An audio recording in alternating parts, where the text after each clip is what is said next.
Youth Capital has welcomed the 1 percentage point decrease in South Africa's unemployment figures. But it remains worried by the fact that young people continue to suffer the highest rate of unemployment. Earlier, Stats South Africa released the figures for the third quarter of this year. For more insights, I'm joined by Kristal Duncan-Williams, who is the project lead at Youth Capital. Kristal, good afternoon. Thank you for your time. So just your overall sense, looking at these numbers that have come in, slight decline in the unemployment rate, a third consecutive quarter of that happening, but still we are some way off in terms of what we are trying to achieve, particularly as it relates to the constituency that you are, looking into in the area where you are active, the youth.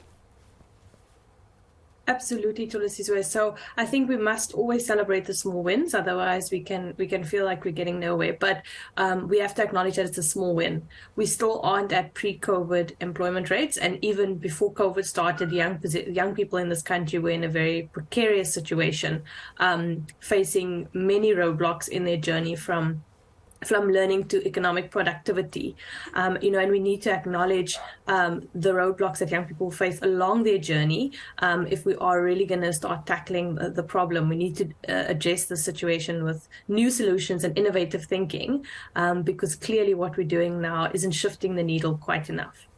Yeah. Speaking of roadblocks along the journey, you have a recent report out that looked at a particular dynamic of unemployment, particularly youth unemployment, and you looked specifically at the ease or difficulty with which small, medium and micro enterprises can absorb youth into jobs. What are some of the contours of that particular dynamic that you observed, the ease or difficulty of SMMEs taking on young people into jobs? Firstly, we think conversation with SMMEs is one of those innovative things we need to start doing. There is increasingly calls by both bigger business and the government itself to say that small, medium and micro enterprises need to absorb young people and create employment for them. But yet we are still approaching the situation from the stories of big business, and those stories and experiences of the small and medium business owner really need to be put at the forefront. And so that's what we attempted to do with our latest report, Bridge the Gap. And I think some key takeaways are, that small businesses understand the unique value that young people bring to businesses, innovative thinking, energy, creativity, but that young people miss some key workplace expertise like communication skills, a basic understanding of, employment contracts, etc. And then that existing government incentives, things like the employment tax incentive or being able to access funding through the CETAs, being able to leverage tax breaks through BBBE ratings. These are things that aren't working for small businesses at the moment. And if we could leverage these incentives better, we might be able to support small businesses to be able to hire and retain young employees at a greater rate than they are currently. What exactly about those initiatives that on paper sound like really good initiatives, the tax breaks and the various incentives that are given for businesses to hire people? What exactly about them is not working for SMMEs to free up their hands to absorb young people into jobs? So I think, interestingly enough, nearly half of our respondents said that they weren't even aware of many of these incentives. So I think just an awareness is a simple thing to tackle. And then, of course, the requirements, the red tape that businesses face. We had a story from a small business owner about, the CETA that they deal with, just losing paperwork. And, then them as a small business having to redo all the paperwork for the apprentice to qualify.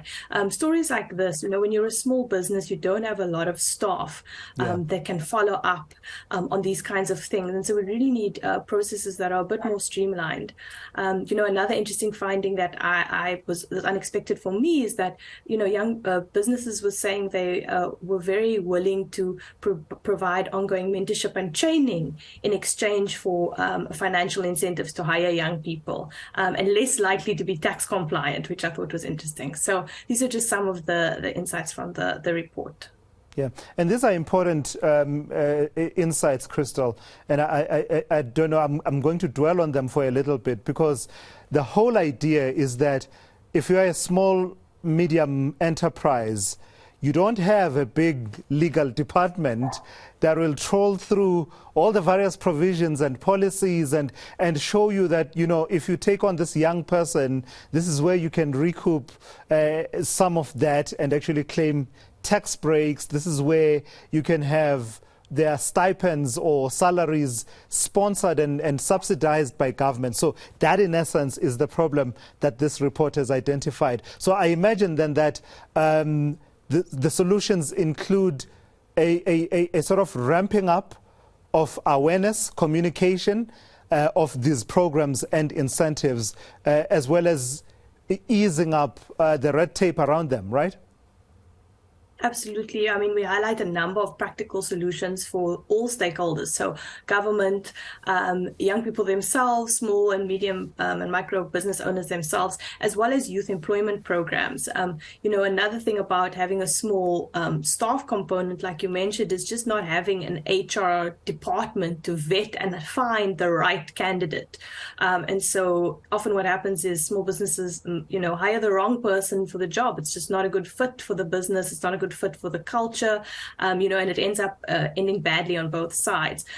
So I think just understanding these realities of young business, if the existing incentives policies would understand these realities and maybe make more tailored solutions for small, medium and micro enterprises, we might see an increased uptake, which could lead to increased job creation for young people.